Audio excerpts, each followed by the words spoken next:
Правилникот за сообраќајни знаци, опрема и сигнализација заминува во историјата. Уставниот суд попладнево донесе одлука за поништување на правилникот. Ова доаѓа по поднесената иницијатива за поништување или укинување од страна на директорот на Канал 5 Иван Мирчевски и новинарот Александар Видиновски, а беше поднесена бидејќи на патоказите во Србија за Македонија беше користен кодот НМК, што е спротивно на меѓународните договори, вклучително и преспанскиот. Председателот на Уставниот суд Дарко Костадиновски рече дека ќе треба да се донесе правилник кој ќе биде согласно закон. Поништувачкиот ефект на нашите одлуки е дека тоа што било предвидено со тој правилник не се случило, значи ќе мора да се врати претходната состојба или да се донесе нов правилник во кој ќе бидат уредени сообраќајните знаци, опремата и сигнализација на законски начин, зашто ова е правилник.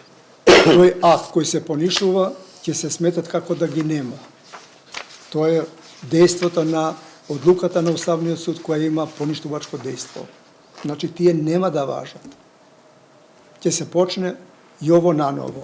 На дневен ред на денешната петта седница на Уставниот суд се најдоа и измените на Законот за пензиско и инвалидско осигурување, за кои е донесена одлука да не се поведе постапка за измените. Судијата во Уставен Осман Кадриу смета дека се дискриминаторски одредбите со кои се предвидува пензионерите кои биле надвор од државата по било кој основ во време на носењето на измените и дека им се нанесува финансиска штета на македонските пензионери кои се во странство. Сепак мнозинството судии оцениле дека нема потреба да се покрене постапка. Костадиновски вели дека еден од главните аргументи на седницата бил дека пензионерите во и надвор од Македонија се во иста правна состојба, но не и фактичка, па со тоа немало прекрашување на членот 9 од Уставот.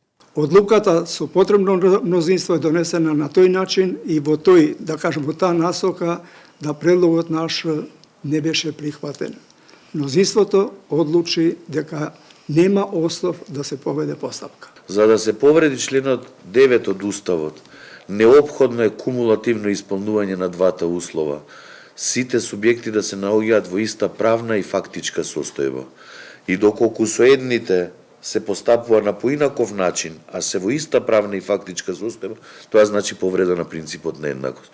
Во овој случај за тоа не може да стане збор. Костадиновски информираше и дека е запрена постапката за измените на кривичниот законик. Вели дека судот, откако изразил сомнеж за формалната и материјална уставност, на собранието му бил даден рок кој бил пробиен за неколку месеци. Според него, или ќе се заложиме за владење на правото, или ќе глумиме правна држава.